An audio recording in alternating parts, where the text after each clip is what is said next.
Hello, everyone. Welcome to this exciting LinkedIn Live panel discussion. We've gathered a group of brilliant minds in the GCC space, and we will be discussing the topic Trailblazers in the ecosystem, levers of innovation, growth, and resilience. I'm Bharat, Vice President at Everest Group, and I'm part of our advisory practice for GCCs and GBS organizations. I'll be your moderator for today's engaging conversation. We have Pradeep from HSBC, Vishal from Fiserv, Raja from Roche, and Sukanya from NASCOM alongside. I can see our listeners starting to join in. It'd be great to know where you are joining in from. I'm joining from Chennai. I know Sukanya is joining from Bangalore, and we have our panelists joining from Pune as well. Where are you joining in from? Do drop in a comment. While this happens, in the meantime, let me take this opportunity to set the context for this discussion, right?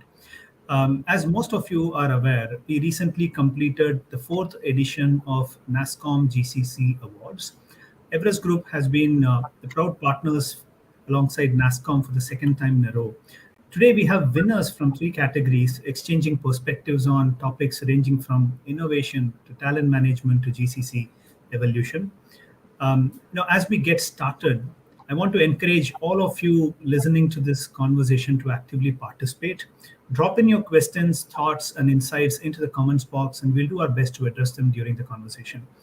Our panelists bring in a wealth of experience and expertise, and we are here to explore, learn, and exchange ideas. So, without further ado, let's meet our distinguished panelists and kick off this enlightening conversation. Vishal. Thank you, Bharat, and welcome all. Before I introduce myself, a bit about Fiserv, right? We are a global leader in payments and financial technologies. Our clients include financial institutions, which is most banks, a lot of corporates, and also merchants. And we are across 100 countries, powering more than 10,000 financial institutes, 6 million merchant locations, and about 12,000 transactions per second. We consider ourselves the original fintech, right? And our legacy is pivoted on innovation and commitment to client delivery excellence. Right? Customer global services. Okay, looks like we just lost Vishal, but let's continue. Pradeep, maybe you want to go next. Sure. So thanks a lot, Bharat, for having us on the panel. And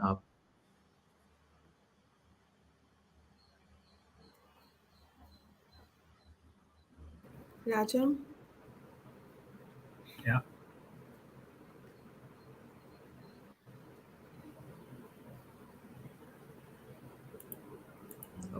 Warm welcome to everyone who's joined it and taken out time to be a part of the session. I'm Pradeep Menon.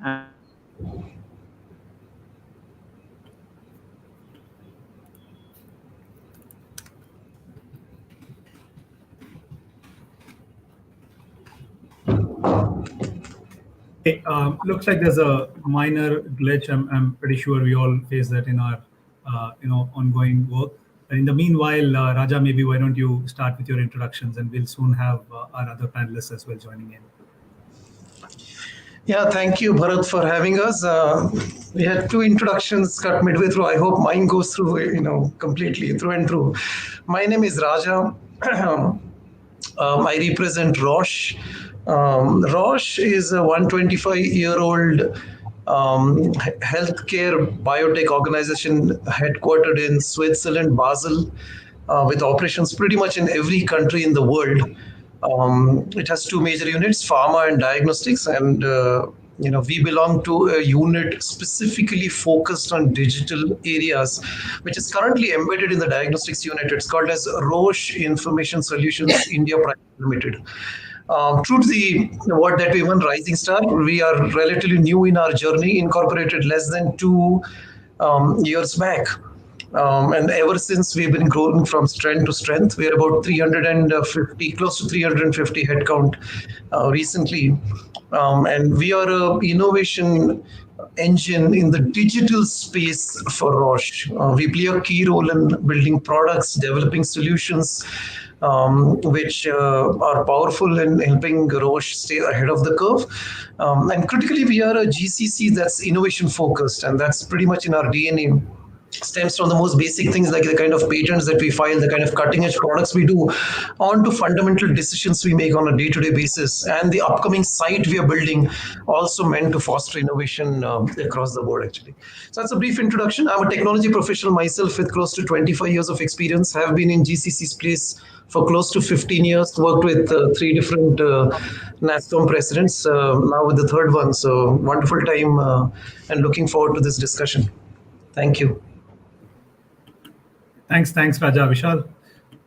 That was infrastructure for us, right? So quickly about us, we are global services across 4 locations, close to about, and we've been here from 2005. So we are in Chennai, Pune, Bangalore, and the NCR area, right? Let me talk a bit about myself. Vishal Prathapan. I lead the engineering, innovation, and the transformation charter for global services.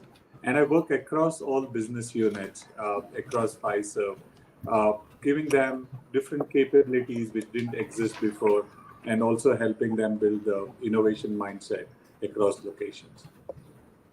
Thank you, Bharat. And Pradeep.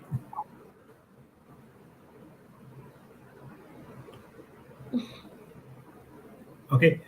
Maybe Sukanya, you can go next. We've worked together a lot on the GCC awards. You're a GCC guru in some ways. Would love to hear more about you and an overview of the awards program in itself. Yeah. Thanks, Bharat, and hello everybody joining us here. I start my introduction with a small prayer and hope that my connection continues to hold. Thank you everybody for joining. At NASCOM, I don't want to introduce NASCOM. I'm assuming most of our people joining here have some view, if not the total understanding of the breadth of things that we cover. But at NASCOM, what I look into specifically is 3 things. I drive the growth strategies for the GCC segment, Global Capability Centers. I look into the BPM segment as well because there is significant overlap of the kind of work that gets done. I'm also driving the strategy to build the next emerging hubs in India. How do we build more locations that can drive high-end IT BPM work? And that's my role. GCCs have been always a very, very critical element of the Indian tech ecosystem. When I say always, I obviously mean the last 20 years. While I would say that there are many GCCs now who have completed 25 years in India, the momentum really took off a decade to 12 years back, right? So maybe at around 2010 is when the momentum really took up, and this concept and this GCC as an entity started to being understood. Cut to today, GCCs employ almost 1/3 of the entire IT BPM population. They contribute to almost 1% of India's GDP, which is huge. They represent organizations that do banking work, that do retail work, that do heavy engineering, enterprise software products. You name a segment and you'll find at least 10 to 15 strong GCCs doing high-end work in India. So the segment is diverse. The segment has brought in a lot of exposure to the Indian talent in terms of how global markets function, how various industry segments function, what is a futuristic outlook in those segments, even industries which don't necessarily have a strong presence in India, but their GCCs have a strong presence and bring in a certain perspective that would have probably been missing in the ecosystem otherwise.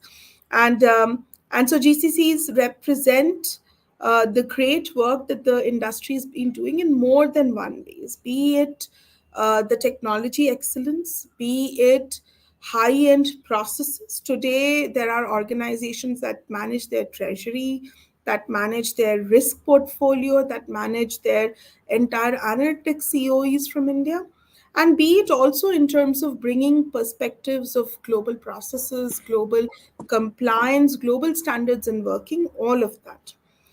And when we started the GCC Awards, it was really to bring out those stories of, inspiration, those stories of achievement, those stories of resiliency, and just keeping at it over the journey and shaping the future for really the organization and in process even for India.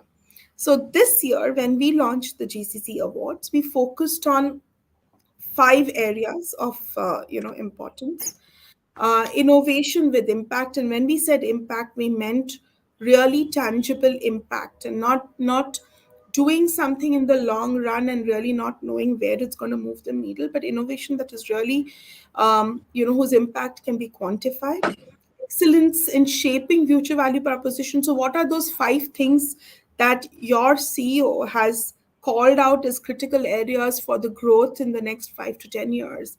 And how is the or GCC driving initiatives, programs, or functions to achieve some of those goals that are going to be critical for the growth of the organization?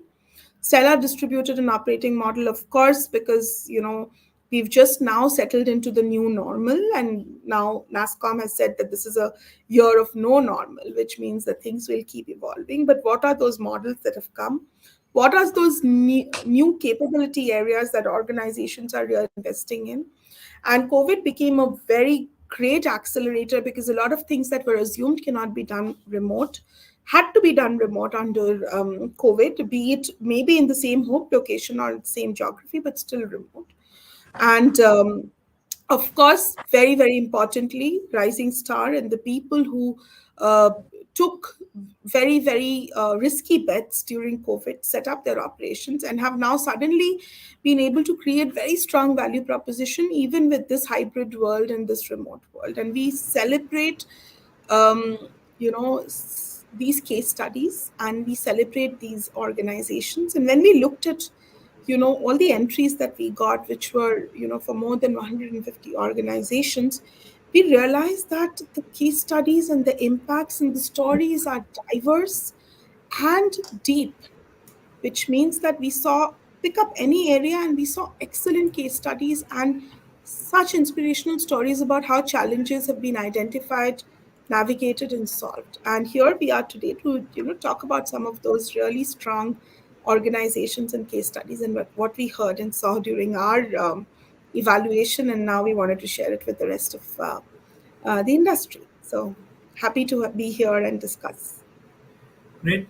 Thanks, Sukanya. Thank you all panelists once again. Welcome to this conversation. The first theme that we wanted to pick up today is around innovation. Yes, it has been a focus for quite some time, but this year during the GCC Awards also we saw some exemplary case studies and initiatives driven from India. Totally cutting edge, newer solutioning, newer thinking, more customer centric focus, and so on. Maybe Vishal, maybe we start with you. I know one of your mantras is innovation not as an event but as an ongoing part of the DNA. And at some level, at Pfizer, you've also been able to bring together diverse groups and drive a very concerted focus on innovation. I'd love to hear more from you on what have you done that is helping you set yourself apart. Sure, and thank you for that question, Bharat. We do strive to live our innovation promise on an everyday. Like I said, we pivoted to being an engineering and innovation hub. So we are moving from innovation being a event-based situation for us than getting into where it's in our DNA. It's like in everything that we do. And the most important part is we innovate on behalf of our client. Okay. Now, what does that mean? We don't necessarily innovate for Pfizer. Yes, we might do a few things, but we innovate for our client and then make sure that it makes a difference to our client. It makes a difference to the customers of our client on an everyday basis, right? So that's our fundamental philosophy. So if you put yourself there, right, the situation for client changes every day, right? That means we have to do something different for them every day. And we have a very easy framework around this, very easily understood framework, which is like what we internally call as the 3 I's framework, which starts with inspiring, innovate, and then see the impact. And this cycle continues, right? Because as more and more people see impact, they want to get into the other. It inspires and then get into innovation by themselves. Now, what's Inspire about, right? Inspire is about the entire ecosystem. It's about collaboration. It's about associates and all of us understanding what's going on in the mind of leaders, what's going on in the minds of customers, and what's going on in the ecosystem around us, right? Which is the fintech industry that's outside of us, right? So getting those ideas within, getting the right kind of sponsorship, getting the complete alignment around it, that's really the collaboration part. And when our associates start relating to the problem, now some of these problems come ground up, right? Some of them come from leaders who are looking at Horizon 2, Horizon 3 situations, not necessarily what's happening today, right? So it's really having those conversations, having that collaboration, getting it and inspiring our associates, right? Once you have this associates bunch who is like totally inspired, then we get into the innovation part of it, right? Now, again, innovation doesn't happen in itself. Innovation is also, while everybody thinks that one day the light bulb goes on and then innovation happens. No, it is purpose driven. It is a purposeful attempt to change our life every day, right? So we have well-defined structures and frameworks around this. We have, and I'm just going to name a few, right? We have a program called the Business Innovation Group, which is like our internal product incubator. Then we have day-to-day a framework to solve our day-to-day situations, right? It's called Solve for Delight, and many more of these things. And this helps curate problems, make the problem easier for understand, get to the core of the problem, and then have the ecosystem understand what are we solving for. Now, once that is understood, right, then it gets into actually collaborating with everybody else, right? You may not have the skills, you may not have the domain knowledge, you may not have the right level of sponsorship. So that's where the second part of the equation comes in, is collaboration and making your stakeholders align to what you're seeing, or your stakeholders aligning to what they are seeing, right? And finally, it's really the enabling ecosystem around it.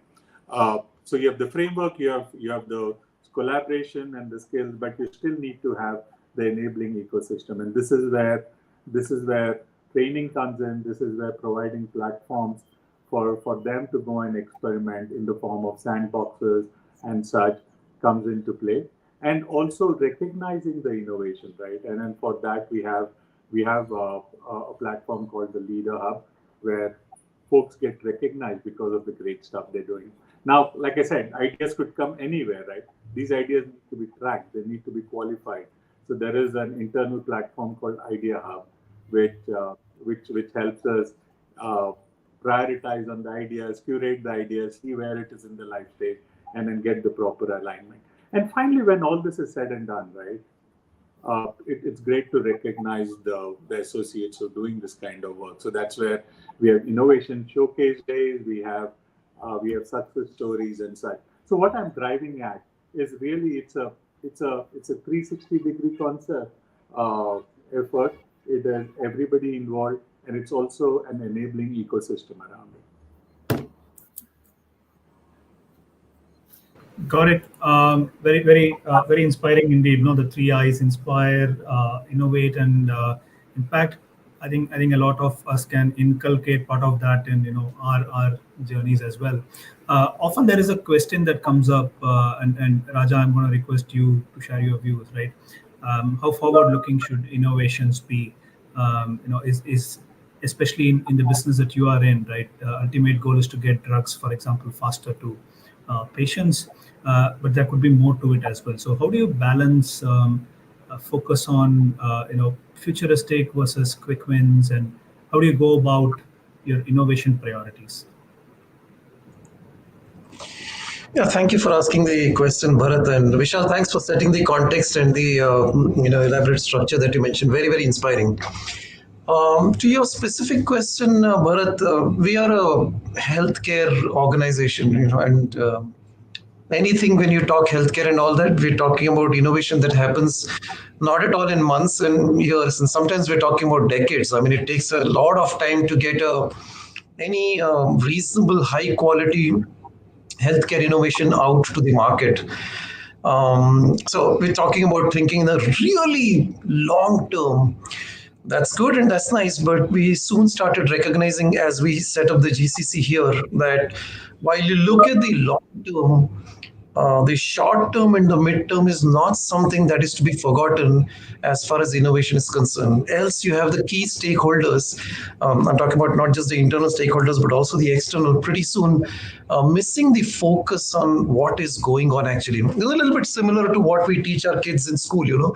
You enroll for a class and you don't just wait for the final examinations and do nothing in between and then hope that it just works out. You have all of these small unit tests or terminals and all that to kind of ensure that you're exactly progressing in the right direction before the final then produces the right kind of results. Exactly to that, in the GCC, we recognize that it is vital for us to focus on the short as well as the midterm. And in conjunction with two groups within our organization, Pune site, one is called the site functions team, the team responsible for anchoring the whole unit in the right direction. And then with the other group, which is the business units, we came with a concept of site as a COE with a specific focus on innovation being the key pillar and all that. I won't go into depths of what exactly those steps are. I think Vishal covered a lot of those things. We have it in some shape or form here, but we focused on a few critical things, and one is demystifying innovation. Sometimes the word innovation produces fearful thoughts in the mind of people. Probably a PhD from a Stanford is the only one who can do it, or maybe I can't do it, etc.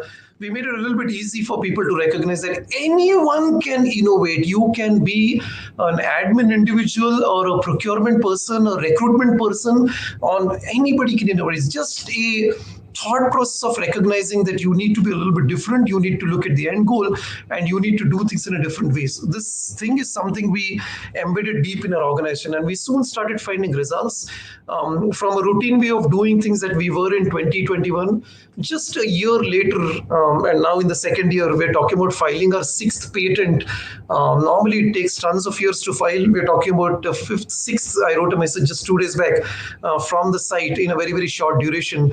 And we found that this then, when cascaded to the parent organization and over, sets the base for innovative thinking and all that. So yes, long-term innovation is important, especially in an organization like ours.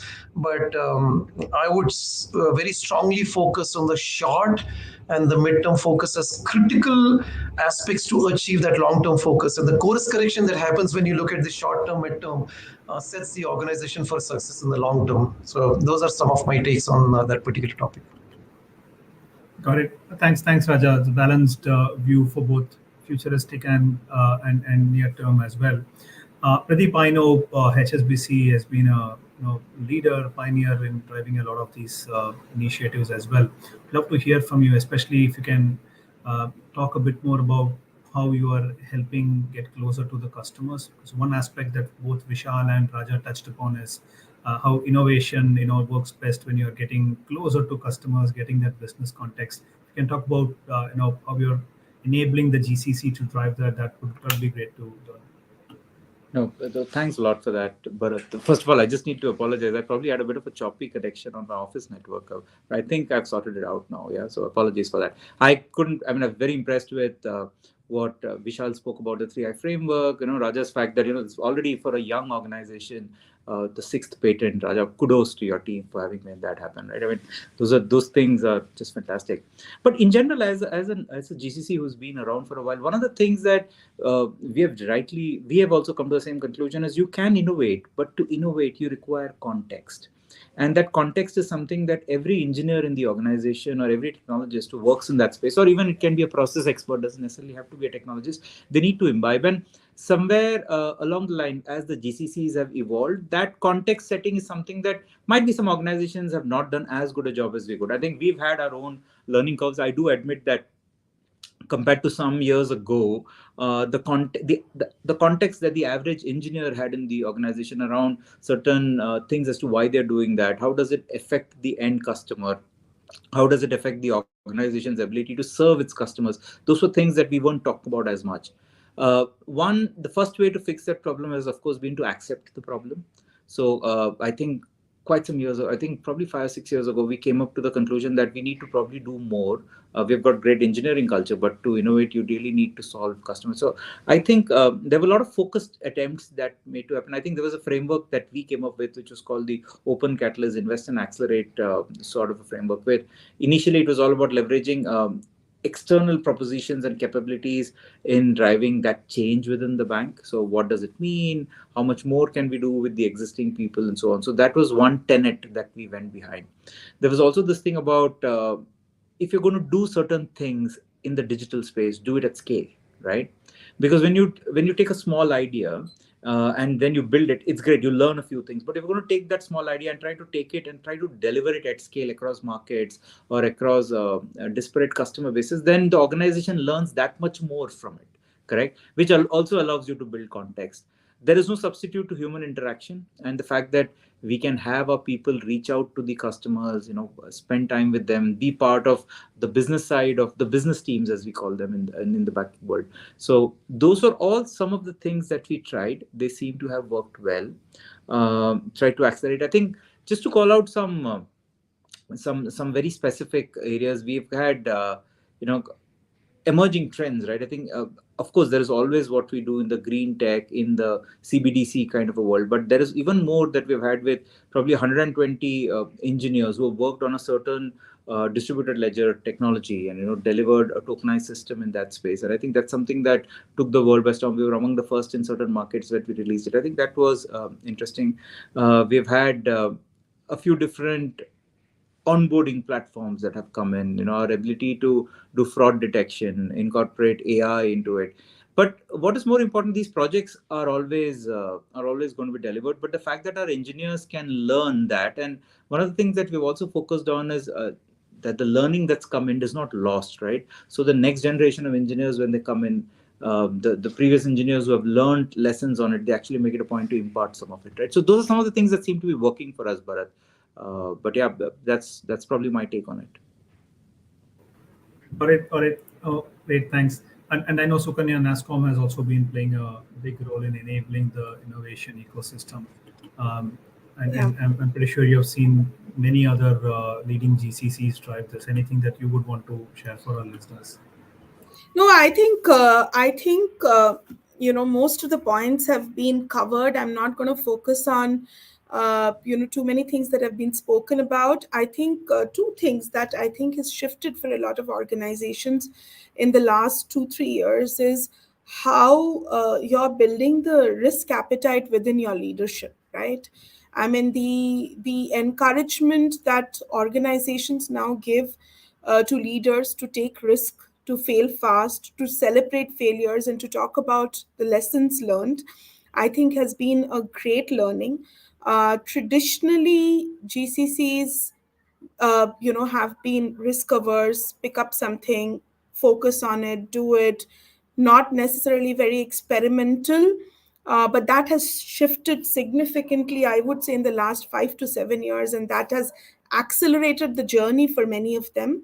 The ecosystem collaboration, how do you work with your customers, GCCs in India? How do you work with colleges, campuses, startups? The number of startup incubators that GCCs run today are incredible. Close to probably 150 organizations have very formal incubators, and I would say another 300 work with startups in some form or the other. So how do you learn from those experiences? How do you create and leverage them as parallel channels so that you effectively enhance your bandwidth and you just do some of your risky projects or with leveraging that ecosystem? I think that has been a clear winner for more. And one another thing that I want to highlight is just the shift in conversation and how you demonstrate value. The work that you do remains to be the work that you do in many cases, but how you articulate the impact in terms of business, and I think Raja did touch on it, is how do you have that conversation with your global counterparts, right? You speak their language and talk about how you've been able to move the needle for that person. Suddenly, opens door for other things that can be explored. I think those have been a few shifts that we have observed in our conversations in the last, I would say, 5 to 7 years, which I think have just kind of acted as catalysts and catapulted the innovation journey for many organizations. Got it. Got it. Thanks, Sukanya. Shifting gears, right? We spoke a lot about customer centricity, long-term innovation, futuristic focus. One of the other parts to this is, you know, managing internal talent within GCC, more specifically on employer branding, right? 5 7 years back, employer branding, yes, was an important topic, but perhaps it's now become much bigger theme than what we used to see earlier as well. I'm curious to understand, maybe Pradeep, if you can start first on what are some of the efforts taken by the GCC to strengthen your employer branding, probably even need for stronger communication, storytelling aspects around that. Love to hear from you. Yeah, no, no. Thanks a lot. I think it's a very pertinent thing, Bharat. As you rightly said, sometimes we can make the mistake of taking these things for granted and just assuming that as the GCC brand grows, the employer brand will grow with it. I think sometimes these things need to be done very deliberately. You cannot leave them just to the success stories, and you need to actively tell stories. I think a few things that things that we seem to be working on and seems to be delivering value for us is if you look at the ecosystem of building a brand, it depends upon multiple tenets. One is, of course, ensuring that your employees get that, your existing employees get that brand. I think that is very important. The second important tenet is going to be the fact, or the pillar is going to be the fact that your potential employees or the talent that's going to come into the org gets it, that they are aware of what they're dealing with. Your customers get it, the larger industry ecosystem around it gets it, and so on. Now, I think each of them has its own style. I think as far as employer branding to its existing employees concerned, there are of course multiple internal communication modes, vehicles that we have in place in terms of either mass communication or media communication mechanisms that come in. I think those things are working. We use social media to a good extent, and I think that's something that the bank's been very particular about it, and that actually helps you reach out to the talent base out there in the market. That's something that again we have doubled down on in terms of our investments, in terms of the effort that we're putting in to make that happen. That's important, and also the changing ethos or the changing the needs of the talent base that are coming in. Because I think if they're going to be on Instagram, you better be on Instagram. You cannot not be where your talent base is going to be, right? And of course, you've got to work through the implications of what it means and so on. The brand power report has actually also meant that as a brand, and again, for HSBC specifically, our learning has been you cannot grow the GCC brand because you're coupled with the mother brand, which is the bank. So our almost every effort that we make in the branding space is HSBC in India, right? Is about the bank in India, and you'll probably most of you would, when you get off at various touch points where customers would interact, you'd find the brand being positioned there, and that actually helps the GCC in as much as it helps our operations in India get the message across as a brand to it. So all those things seem to be working. Yes, this is of course going to be a learning journey. I think whatever you do, you can probably do better in the coming years. So I look forward to hearing more of your views. I think whatever works, we'll probably adapt and move on. Yeah, no, absolutely. At least we've seen two things, right? One is the structural elements to the key pillars that drive employer branding, and then the other one is around the communication side as well. Both have a critical side to it, as you also reflected, Pradeep. Vishal, just curious to hear from your side as well. What are some of the initiatives driven from Pfizer's side to help strengthen your employer branding? Right. Bharat, great question, first of all. And Pradeep, I think you hit on some of the very key things, right? The trend is employees or the talent pool with its changing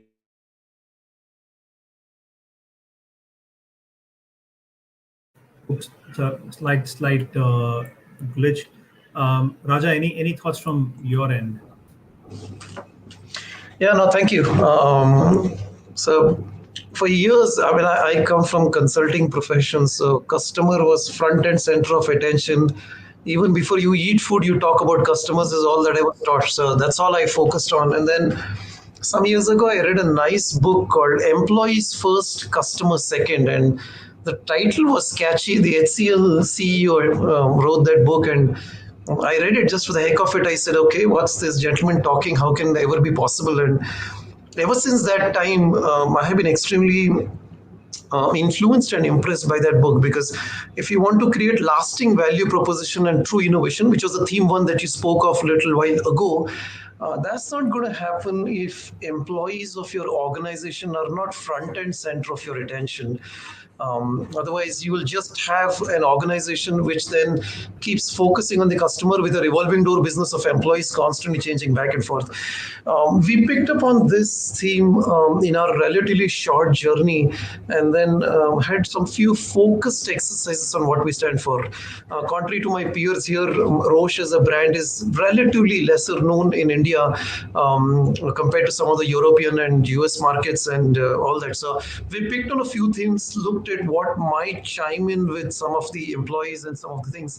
And one thing we recognized very soon is it's one thing to write code, it's another thing to save lives writing that particular code. So the end is there, but the means that you're using. So we started positioning the technology and the work we're doing as a means to achieve an end, and then we would then ask people, hey, what's your role in terms of, would you want to save lives and all that? We found that a positioning of that kind gave us a completely different perspective when talking to talent, as just one of the catalyzing perspectives. I won't go into the entire exercise of employee branding. I think Pradeep covered some extensive perspectives in that particular space, but just sort of highlighting that point, 2 points there. One is lasting customer benefit comes only when the employees stay front and center of attention. So employee branding is super critical in that scheme of things. And second, if you look at not just the end, but the means associated with it and weave that into an employee branding story, it makes for a much richer employee branding value proposition. That has helped us in the grand scheme of things. We haven't had too many challenges in getting talent, not to mention a wonderful talent acquisition team that we have. But we haven't had, and then once talent came in, we have generally been able to retain talent for a relatively long time in our relatively short journey in whatever way in shape and form it is. So those are two of the points I wanted to highlight on this particular theme. Hey, Bharat, I'm back. Yeah, Vishal, yeah. I don't think the network gods are happy with Pradeep and me today. So, Pradeep, we'll need to do something about it. All right. So, like I was talking, right, and I think Pradeep, you covered it, and Raja, you hit upon a few very key things there in terms of how what you pitch to your associates as to what do they want to do. So, gone are the days when people were looking just for compensation, benefit, and job security, right? I think as you get into the newer talent pool, they're really looking for a sense of belonging, a very strong purpose behind what they do. They want to be valued by the organization, and they want a space for some creative freedom, right? So that's the kind of things that the talent pool is looking for. And then don't take me wrong, they're different. They are like with any demographic, different set of people are looking for different things, and same as with the associates that we have. Right? And as an organization, we attempt to cater to these different needs of the different pool, right? Some might still be interested in the comp and ben and having a sector job, but the larger talent pool today is looking for that creativity and purpose and ability to make a difference, not just for Pfizer. I think Sukanya touched upon it, saying how do you make a difference to your mothership, right? I think, and Sukanya, in addition to that, folks are now saying, how do I really touch my customers, right? So and are you able to provide that platform where they can innovate, they can bring their whole self through the organization on everyday basis. And as an organization, what are we doing? We are using all our human capital levers there, right? We are doing invested heavily in capability development. The newer folks want to experiment on newer things. I think uh, Pradeep gave a great example of DLT that's buzzing, and no talk would be complete without bringing Gen AI, right? So people do want to bring some Gen AI elements, a generative AI element into the workplace, and of course with AI and cloud databases getting more mainstream, everybody wants to do something in the new, right? Not all jobs are going to provide that, but can you provide mechanisms whereby they do their what is required and yet fuel this newer interest, right? So organizations are now, I mean, at least Pfizer specifically is now very heavily invested in providing the ecosystem. Some of it I touched upon earlier, right? To say what are we doing about it, and yet how do we manage that in an environment where, like Raja said, they are touching human lives, but we are moving money every day, right? We move money across the world every day, and nobody wants to lose a cent in there, right? So how do you still manage that part where folks are looking for resilient, stable systems, where we're providing the necessary SLAs to our customer, yet providing our associates an environment where they can freely innovate, where they can contribute, where they can make a difference, right, and learn new things. So that's really where our where we are positioning ourselves, saying that while we do all this, we will be able to provide you with all these other things that you're also looking for, and be that fintech everybody wants to be part of, right? And we also original because we still have a huge customer base for which we have to do the stability and where we have to provide the SLAs and such. So I think it's a good marriage that we have gotten into. And of course, all this is on the background of looking for our associates for their wellness, for their benefits, growth, learning, workplace engagement, and experience, right? That's almost becoming hygiene. And without that, all this fancy stuff is not going to work. So having that hygiene stuff, that base stuff, and providing them that extra, I think that's what has been our approach to really be creating this strong employee plan in the place. And then you talked a bit about communication, right, Bharat? So we're focusing both internal and external. Internal as in within the global services, and there are two layers of external, right? External as in everything that's in Pfizer, right? There's very purposeful communication that goes there. And then also to the larger ecosystem around us, be it the GCCs in India or the fintechs globally, right? So all these communication is targeted to different audience, and we make sure that our success stories get the light that they should get the shine on. So that's been a two-pronged approach to this. Got it. Oh, great inputs, Vishal. In fact, one theme that seemed to resonate across all the three leaders today is around building that sense of purpose. That seems to be pretty strong, right? As we move on to the next theme, and this is again a very recurring and an interesting conversation we also keep hearing from GCCs on, hey, how are GCCs, evolving their ownership and influence across the organization. As we heard earlier today, GCCs play a role of a strategic partner, but then how are they able to really support those global enterprise-wide decisions? Again, ownership could also mean, at a hygiene level, delivery level ownership. You could have a capability ownership within the organization, maybe certain global process or product or technology owners, or even business unit owners. I don't want to put a label to the type of ownership here, though these kind of help us think in those directions. I'm curious to hear from the leaders here, especially, for example, maybe we start with Raja. Given you're a relatively newer GCCs and today you're in a position where you're driving patents for the global enterprise already, if you can maybe talk about what are some of the initiatives you have driven to help build credibility and influence within the global organization, that would be a great place to start. Yeah, happy to do so, Bharat. Like I said, we haven't had a 10-year journey of 10 years or 20 years. Roche Information Solutions India has been in place just for 2 years. We started our journey like any other GCC organization would, which is a service organization. Hey, here's the parent organization that needs something, you deliver it. You do it as well as possible, you do it with the right level of quality, and then in simple language, that's a service role or a helper role. I mean, you're an associate to the parent organization and complete it.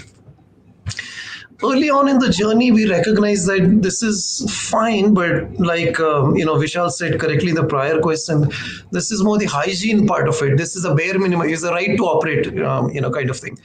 That probably will help you merely operate, but not really get influence from the parent organization. It's one thing to merely operate, another thing to operate at a level that gets you the right kind of influence on the organization. So we tapped in then into the parent organization's DNA to figure out what would not keep us just in the helper state, but move into a little bit more of an influencer state. And that's when we quickly recognized that Roche, the DNA of Roche is innovation. 125-year-old organization, almost always has been in the pioneer at introducing some intervention or drug or whatever be the case that has been a trailblazer. And then we realized that, all right, if we want to move from a helper to an influencer, we have to fall into a similar perspective and not just be an executioner, but be an executioner with a difference. And if innovation is the DNA, so we need to be one. And that then helps you understand. We started moving innovation into our DNA also, not just execute complete service, but do it in a way that stands, that helps us stand apart. And that's how the patenting journey came into perspective. We said, no, we're not just going to execute. We took the help of our chief software engineer and then gradually got different units to work together to ensure that we are not just executing, but executing in a way that sets us apart actually. That's where the whole journey started, and we said we will look at different aspects that get us influence. We soon started recognizing after this innovation came in that more the units that are present or more the business units of Roche that are present here, that will be more beneficial because it helps us extract greater degree of benefit. We are able to now provide innovation across the entire spectrum. So that's when we started with the information solutions unit, moved quickly to the Roche diagnostic solutions, moved from there further to Roche diabetes care unit, which is now going to have its R&D unit here, and then moved on and on and on. We are now talking to the Roche pharma unit with more number of units setting up their operations within the GCC organization. We now have a breadth. So we started with depth, which is where innovation and all of these things came. Depth led us to breadth, and then we moved further, etc.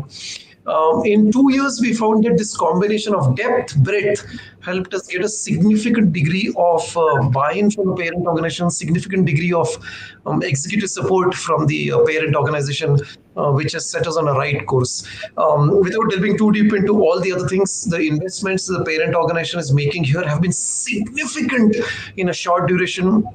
In investments of all kinds, from facility investment to innovation investments to investments in terms of future growth strategies that we are planning right now. All of them are an outcome of this influence that we have got with the parent organization. All along, we did not lose sight of the absolute end customer, which is the patient that we are serving. Pradeep spoke about that one during his prior themes. So we didn't lose sight of any of those things because our PowerPoint decks end with doing now what patients need. Patient is front and center. So we didn't lose any of those things. That's where the long-term thing comes in.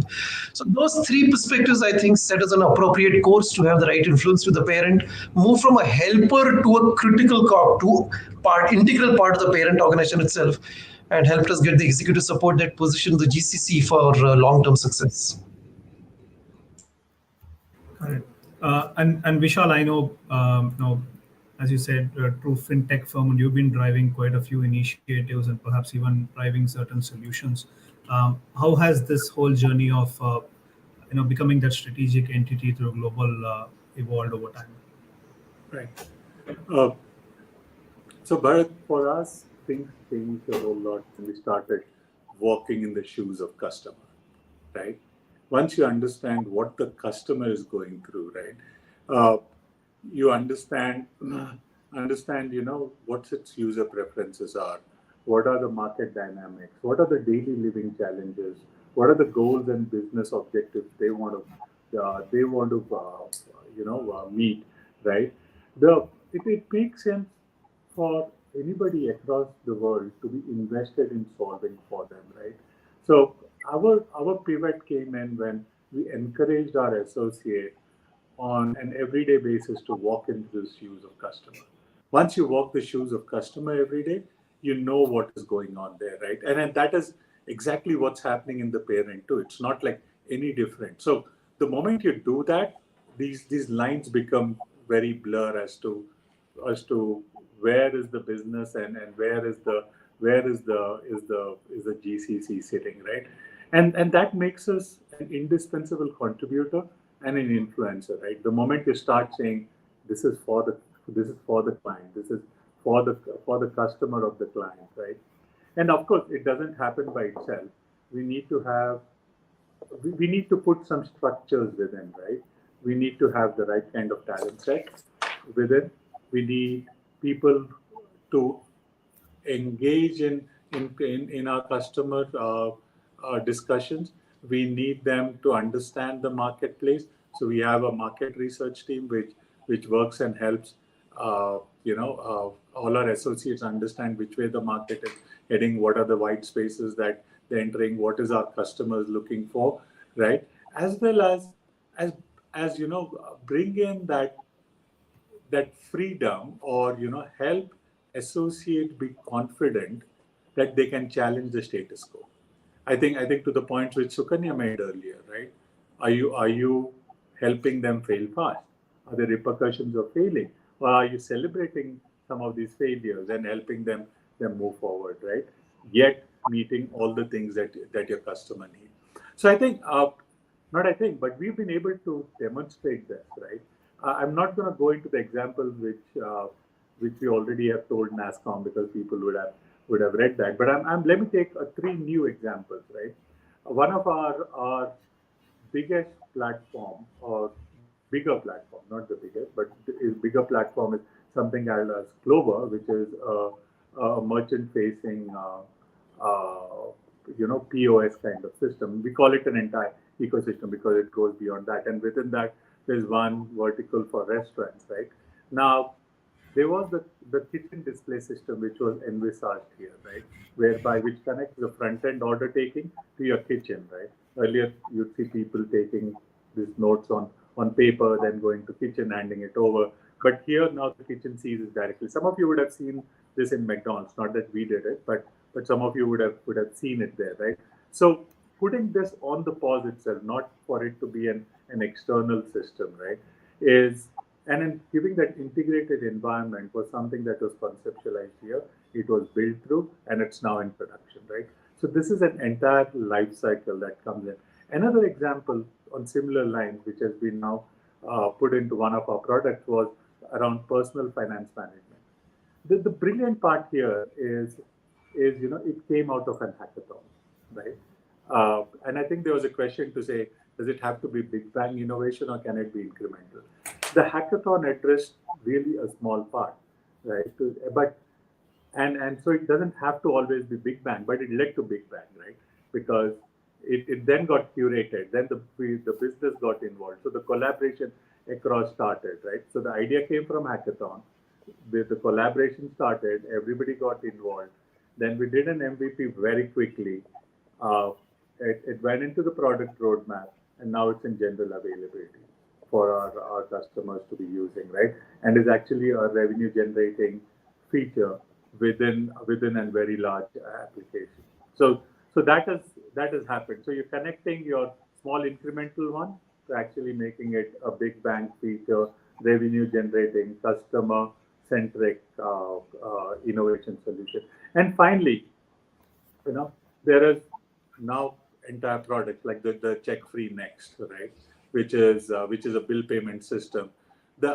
It is completely being driven from India, right from product vision all the way till the customer support at the back end, right? So the entire spectrum is now being driven out of it. And So when you do all these things, Bharat, the paradigm shifts, right? It is you. I mean, to use the words that we used earlier, right? You have now got the ticket to play, and then there is, and all the lines kind of blur as to who is business, where is the GCC, who's your customer, and such, because it adds so much value to the ecosystem that it automatically uh, gets its green light at every stage, if I might, right? So that's been our attempt. This is, I would say, this hasn't come overnight. This has been a purposeful journey that we have gone through, and there are various intermediate steps that has led us to here. Does it stop here? No. There are, of course, going to be next steps and the next iteration as we go along. Got it. Thanks, Vishal. Now we also will take few questions, and one of them very pertinent to this conversation, right? The question is, hey, many GCCs often look for big bang innovations. Influence perhaps is often associated with how big the impact could potentially be. The question here is that the only approach? Are you also encouraging incremental innovations? Vishal, I know you slightly touched upon it. Pradeep, would love to hear your thoughts on balancing incremental versus big bang ideas.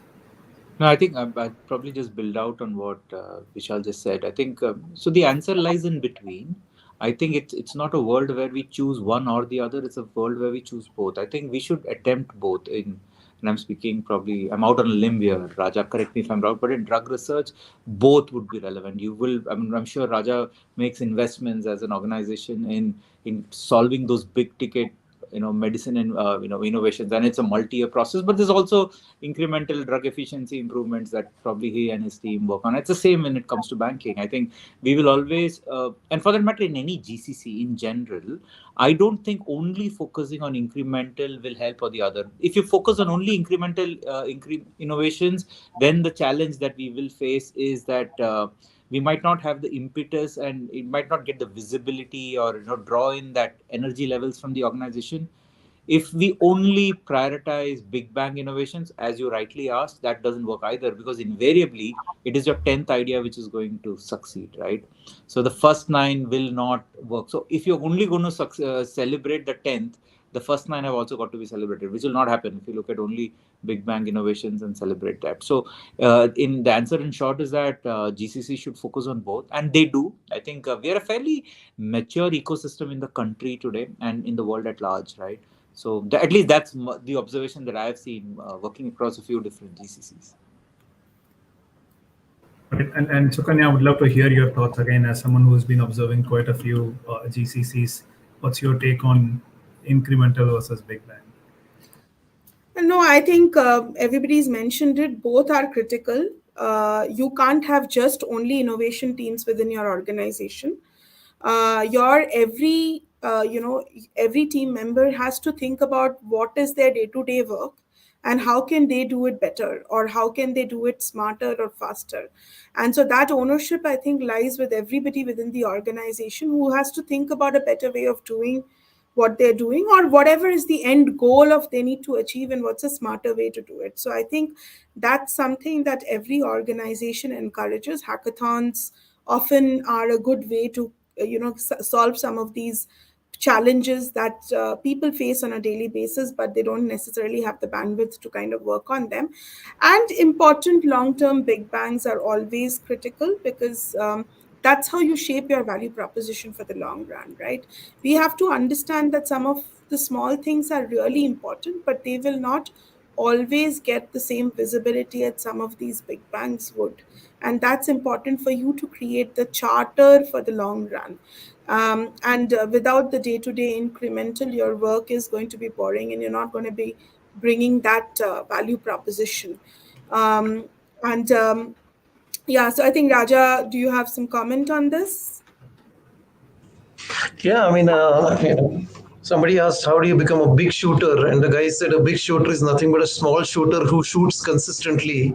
Like that, what's a big bang innovation? You do small incremental innovations that becomes the DNA, that becomes the culture, culminating in big innovations. So exactly the point that not only are both required, one is required for the other and one builds on the other, is how I see the whole thing. Yeah, I was just going to And add, and I think you kind of summed it up so well, Raja. I was just going to say that you focus on getting the culture of innovation right in a fail-free, fear-free environment. The innovation outcomes will keep coming in. Couldn't agree more. It's about the culture, Pradeep. Right? totally.